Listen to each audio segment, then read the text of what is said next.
রমজান মাসে আসলে কাজ করাটা খুবই কষ্টসাধ্য হয়ে পড়ে, যেহেতু বাসার সব কাজ করে তারপর কেকের অর্ডারটা নিতে হয়। হ্যালো এভরিওয়ান, আসসালামু আলাইকুম। আমার কাছে আজকে ছিল 10টা টাপ কেকের অর্ডার, 250 ml এর।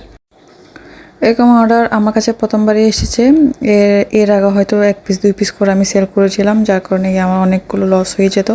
এরকম বাল্ক অর্ডার আসলে হয়তো একটু ফ্রি থাকি যে না ঠিক আছে, এবার হয়তো অনেক বেশি কষ্ট হলেও ওই কষ্টটা সার্থক, কারণ অনেক বেশি কাজ একসাথে হয়ে যায়। যেহেতু 10 পিস ছিল, 10 পিস থেকে বেশি হলে প্রাইসটা একটু কম হতো, 100 টাকা করে রাখতাম। সো এখন আমি প্রাইসের কাছে না গিয়ে আমি ডিটেলসগুলো বলে দিই। এখানে চকলেট ওভারলোডেড করে দিয়েছিলাম আমি, কারণ ক্লায়েন্টের রিকোয়ারমেন্ট অনুযায়ী আমি চকলেট ভরে ভরে দিয়েছিলাম।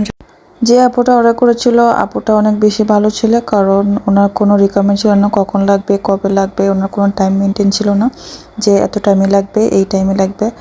উনি আমার উপর ছেড়ে দেয় যে আপনি যখন রেডি করতে পারেন, যখনই দেবেন তখনই আমার জন্য বেস্ট হবে, তবে যাতে কেকটা একটু টেস্টি হয়। তো আমি আমার বেস্ট ট্রাই করেছি। আপনারা দেখতে পাচ্ছেন আমি সবগুলোতে এক এক লেয়ার করে দিয়েছি, দেওয়ার পরে কানাশ দিয়ে এরপর উপর আরেকটা লেয়ার দিয়েছি, উপর আরেকটা লেয়ার দিয়ে অল্প করে কানাশ করে এরপর ক্রিমের উপর কানাশগুলো একদম ভরে একটু বেশি করে দিয়েছি আর কি। আমার একটা ক্যামেরার মধ্যে এতগুলো 10টা পিসই আসতেছিল না, তো আমি কিছু কিছু করে করেছিলাম। যেহেতু অনেকগুলো অর্ডার ছিল, আমার আন্দাজটা একটু কম হয়েছিল, যার কারণে আমার ক্রিম 2বার করে রেডি করতে হয়েছিল এবং গানাশও 2বার করে রেডি করতে হয়েছিল।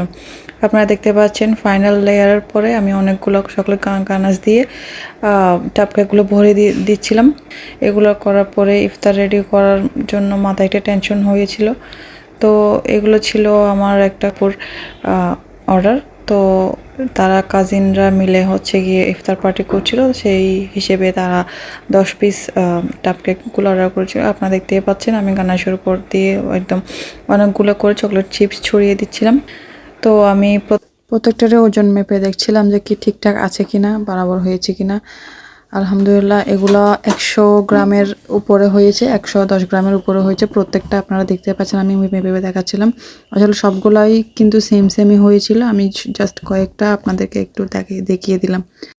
যতই কষ্ট হোক না কেন ক্লায়েন্টের অনেক ভালো লেগেছে, এটাই আমার কাছে অনেক, আমার কষ্টটা অনেক সার্থক।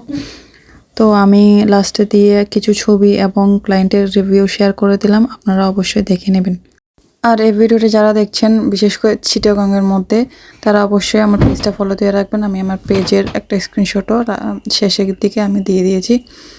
আল্লাহ হাফেজ।